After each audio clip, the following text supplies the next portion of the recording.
Bonjour à toutes et à tous. On va commencer un nouveau projet qui est tout simplement un projet d'affiche sur Illustrator.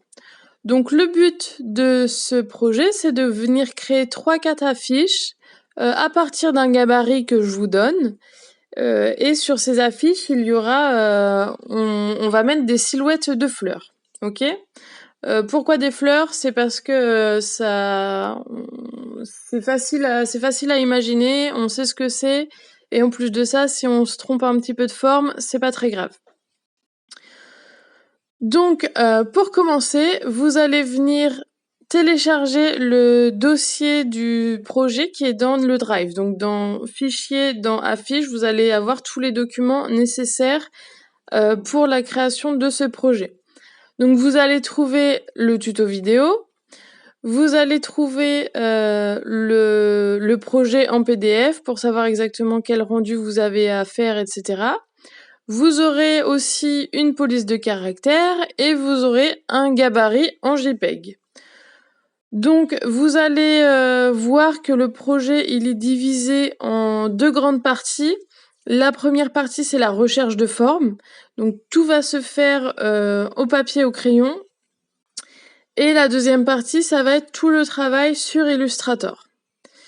On va commencer par la première partie. Donc le but du jeu, en fait, c'est d'essayer d'imaginer pendant 1 heure, 2 heures, le plus de formes possibles, le plus de silhouettes de fleurs différentes. Donc c'est important en fait d'essayer de s'entraîner à dessiner ces silhouettes de fleurs en imaginant qu'elles sont faisables sur Illustrator. C'est-à-dire que quand vous faites un trait, par exemple, quand vous commencez à faire une tige, un pétale, etc., vous allez vous dire, si je fais cette courbe-là, ça veut dire que la plume de ma courbe de Bézier, je l'utilise comme ça, mes poignets, je vais les positionner de cette façon-là, je vais appuyer sur les raccourcis que j'ai appris, donc Alt, Ctrl ou Maj commande en fonction Maj option en fonction des claviers pour venir avoir mes poignets qui sont parallèles ou avoir mes poignets qui sont asymétriques au contraire, etc. Donc tout ce qu'on a appris en fait dans le Bezier Game. Donc en fait, ce qui est important, c'est que pendant que vous dessinez, vous allez vous dire ça, peut-être potentiellement cette forme, je vais devoir la refaire sur Illustrator. Alors, essayez pas non plus d'aller dans la simplicité de un trait, un rond et c'est fini. Essayez de faire des formes qui sont un petit peu plus complexes, sans perdre de vue que vous allez devoir effectivement utiliser les courbes de Bézier pour les faire. Donc ça, c'est quand même un petit exercice de dire je dessine dans le but de travailler avec les courbes de Bézier sur Illustrator ou Inkscape. Donc ça, c'est la première étape. Vous allez faire une multitude de formes sur papier crayon et ensuite, vous allez en choisir 3-4 qui vous semblent les plus pertinentes à passer sur Illustrator pour ce projet d'affiche.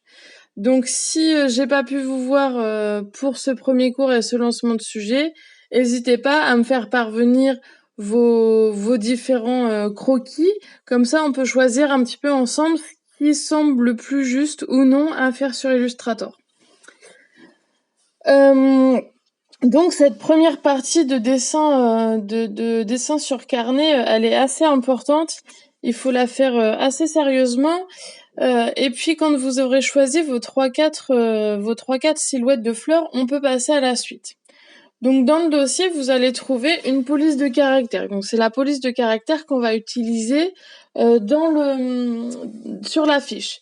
Donc cette police de caractère, vous allez la mettre, si vous avez un Mac, dans le livre des polices. Donc c'est tout simple, vous faites un cliquer-glisser dans le livre des polices sur le Mac. Donc le livre des polices, je rappelle, ça se trouve dans la partie logiciel. Si vous avez un PC, c'est la même chose. Vous avez un dossier police dans votre ordinateur et tout simplement vous copiez ce dossier police qu'il y a dans le drive, vous le copiez dans le dossier police ou fonte de votre ordinateur. Donc comme ça en fait, il faut vraiment le faire avant de commencer à travailler sur les logiciels parce que ça veut dire que quand vous allez ouvrir le logiciel, la police sera normalement directement dans votre logiciel. Vous n'aurez pas à rallumer votre logiciel ou votre ordinateur. Donc première étape de cette deuxième grande partie du projet, vous mettez la police dans le livre des polices. Ensuite, je vais venir vous montrer quelles sont les étapes à suivre dans les différents logiciels. Donc comme je sais qu'il y en a pas mal qui travaillent à la maison et surtout comme cette semaine, je vais pas pouvoir moi être là, ce que j'ai fait c'est que je vous l'ai fait sur Illustrator et sur Inkscape. Donc je rappelle que Inkscape c'est gratuit, ça se télécharge gratuitement et ça va sur tous les ordinateurs. Donc moi je vous ai fait le tuto sur les deux. Comme ça, vous n'avez pas de soucis. En plus, vous allez, vu que c'est une vidéo, vraiment, vous allez pouvoir revenir dessus, mettre pause, regarder les outils utilisés, etc. Donc, je vais simplement vous détailler ce qui va suivre. Je vais pas parler pendant toute la vidéo. Mais en tout cas, ce qu'il faut, les grandes étapes, c'est créer le fichier, donc en A4, venir mettre le gabarit. Peut-être le gabarit, il est pas exactement à la bonne position, donc le gabarit, vous allez peut-être devoir un petit peu le modifier. Vous mettez le gabarit, ensuite vous commencez à mettre le texte, donc votre prénom, votre nom. En fait, là, ça va être dans l'ordre de difficulté, hein. On va d'abord mettre le prénom, parce que c'est tout droit, vous créez ça à droite, etc. Ensuite, votre nom, c'est un peu plus compliqué parce qu'il y a un outil spécifique de rotation. Et ensuite, le nom de la fleur, donc un nom, le nom latin, le nom inventé, que sais-je, c'était juste pour avoir du texte un peu plus long. Donc pour ça, va falloir tracer une courbe et ensuite positionner son texte dessus. Donc dans Illustrator, il y a un outil spécifique pour mettre du texte sur une courbe et dans Inkscape, on écrit d'abord d'un côté et on vient coller en fait le texte à la courbe.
Quand vous avez fait le texte, vous allez pouvoir passer à la silhouette de la fleur.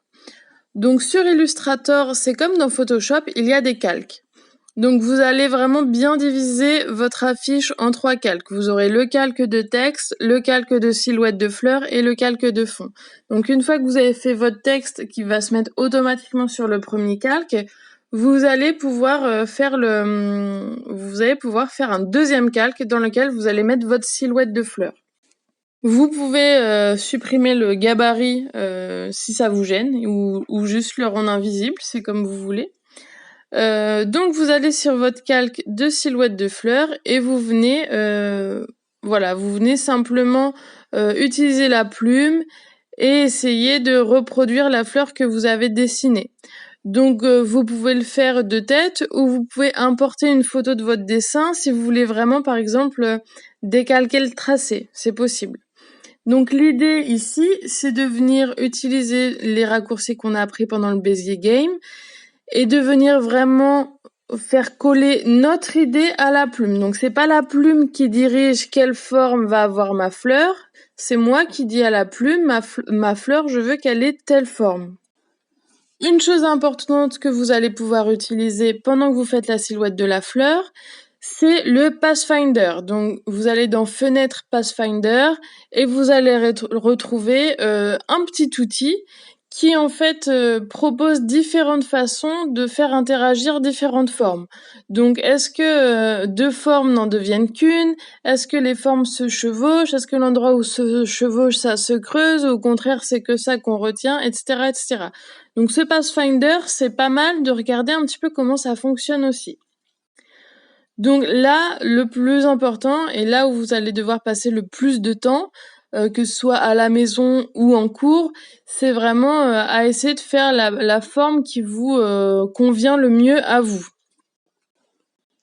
Et ensuite, pour finir, vous allez mettre la couleur, un troisième calque avec le fond. Vous avez les couleurs, des couleurs qui sont déjà prédéfinies, hein, comme dans le tuto Photoshop. Ces couleurs, elles sont dans le PDF qui explique le projet. Donc, vous faites comme Photoshop, vous cliquez sur la couleur et vous mettez le code en hexadécimal. Ensuite, vous enregistrez votre projet et en Illustrator et en JPEG ou PNG, c'est comme vous voulez. Moi, je préfère PNG si possible. Et vous mettez tout ça dans un dossier à votre nom, dans le dossier rendu affiche de votre groupe.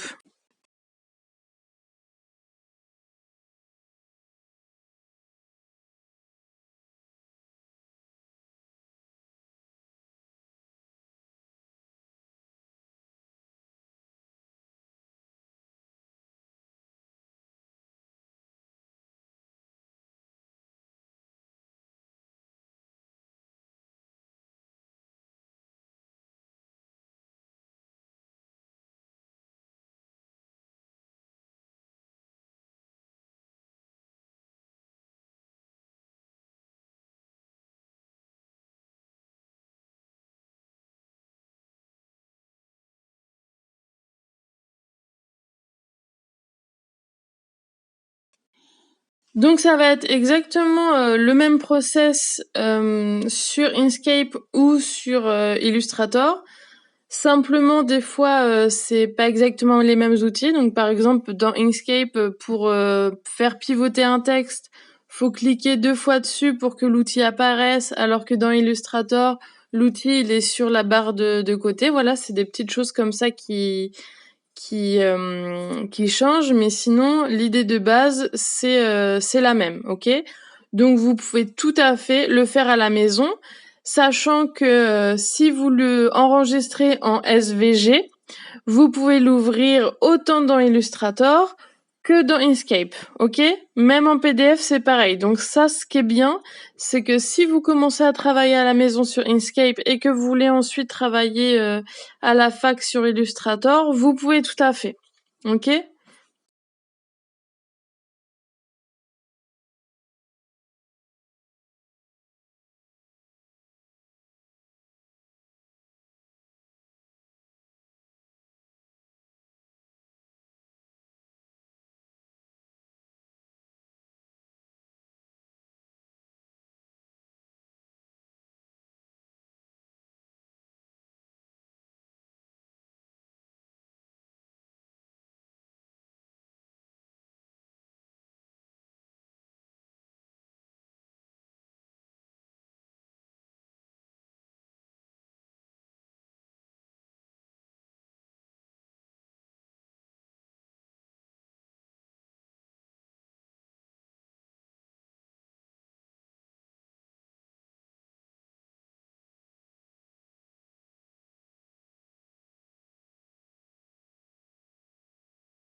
Au final, vous obtiendrez 3-4 affiches qui seront à rendre le fin mars. Donc le 28 mars, avant en fait qu'on démarre les 2 dernières séances, enfin les 4 dernières séances, en tout cas les 4 dernières semaines de l'année. Je vous souhaite bon courage donc pour cette première partie de croquis et de dessins sur carnet. N'hésitez pas à mettre tout ça dans le drive, à scanner vos dessins, à faire des photos de ce que vous faites au fur et à mesure. Comme ça, moi, je peux venir vous aider si vous avez besoin et vous pouvez aussi me contacter par mail. Bon courage!